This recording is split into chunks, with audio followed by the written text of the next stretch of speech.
ভালোবাসি কাছে ডাকি, নামও সব জেনে রাখি, দেখাশোনা হয় নীতি নীতি, শাসন তর্জন করি, শিখাই প্রহর ধরি, থাকে না কোহায় কোনো স্মৃতি।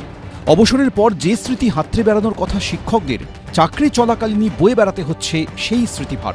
যোগ্য হয়েও হারাতে হয়েছে চাকরি। Damro's clearance sale is here with up to 50% off on selected products. Don't miss out. Visit your nearest Damro showroom now. Damro, internationally trusted furniture. Sundarban Janakalyan সংঘ বিদ্যানিকেতন, পড়ুয়া সংখ্যা 1400, শিক্ষক ছিলেন 23 জন, চাকরি হারিয়েছেন 11 জন। সোমবার নেতাজি ইন্ডোরে বৈঠকে মুখ্যমন্ত্রী চাকরিহারাদের উদ্দেশ্যে ভলান্টারি সার্ভিসের প্রস্তাব দেন। ভলান্টারিলি সার্ভিস কিন্তু সবাই দিতে পারে, যাতে আবার চাকরি ফিরে পান তার ব্যবস্থা প্রসেসের মধ্যে দিয়েই 2 মাসের মধ্যেই কমপ্লিট হবে এবং আপনাদের চাকরি ব্রেক হবে না। কিন্তু ভলান্টারি সার্ভিস নিয়ে তীব্র ক্ষোভ প্রকাশ করেছেন যোগ্য চাকরিহারারা। তাই মুখ্যমন্ত্রীর নির্দেশের পরেও বৃহস্পতিবার স্কুলে আসেননি চাকরিহারা 11 জন শিক্ষকের 9 জন। 2 জন চাকরি হারিয়েও স্কুলে আসছেন।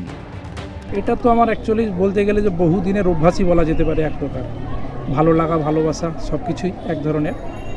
আর অফিসিয়ালি দেখতে গেলে এখনও টার্মিনেশন লেটার আসেনি। যেহেতু টার্মিনেশন লেটার এখনও আসেনি, তো স্কুলে আসা আমার মনে উচিত। পঠন পাঠন স্বাভাবিক রাখাই রীতিমতো চ্যালেঞ্জ। ভরসা বৃত্তিমূলক শাখার শিক্ষক ও আংশিক সময়ের শিক্ষকরা। স্কুলে আমাদের না থাকলে তো ছেলেপুলেদের পড়াশোনা বন্ধ হয়ে যাবে। যতদিন না টার্মিনেশন লেটার আসে ততদিনের জন্য পড়াশোনা চালিয়ে যাচ্ছে। ফিজিক্সের টিচার একজন, কেমিস্ট্রি টিচার একজন, তারা রেগুলার আসছেন, স্কুলকে ভালোবেসে আসছেন এবং স্কুলের প্রয়োজন মতো যাবতীয় কাজকর্ম তারা করছেন। এই সমস্যাটা আপাতত আমাদের মিটছে। আমাদের বৃত্তিমূলক বিভাগের কিছু দক্ষ শিক্ষক আছেন যাদের হয়তো আমরা তেমন সার্ভিসটা নিতাম না, তাদেরকে এখন পুরো মাত্রায় লাগাচ্ছি। সুন্দরবনের পাশাপাশি দক্ষিণ 24 পরগনার শহরতলির স্কুলেও একই অবস্থা। মহেশতলার চট্টা Kalikapur Subid Ali girls high school, পড়ুয়া সংখ্যা 1800, শিক্ষিকা ছিলেন 28 জন, চাকরি হারিয়েছেন 7 জন। তারা কেউ স্কুলে আসছেন না। স্বাভাবিক পঠন পাঠনে অনিশ্চয়তার ছায়া। একাদশ দ্বাদশের রাষ্ট্রবিজ্ঞানের একমাত্র শিক্ষিকা চাকরিহারা। নবম দশমের 2 জন গণিতের শিক্ষিকা ও জীবন বিজ্ঞানের 1 শিক্ষিকা চাকরি হারিয়েছেন। ফলে বিষয়গুলি পড়ানোর কেউ নেই।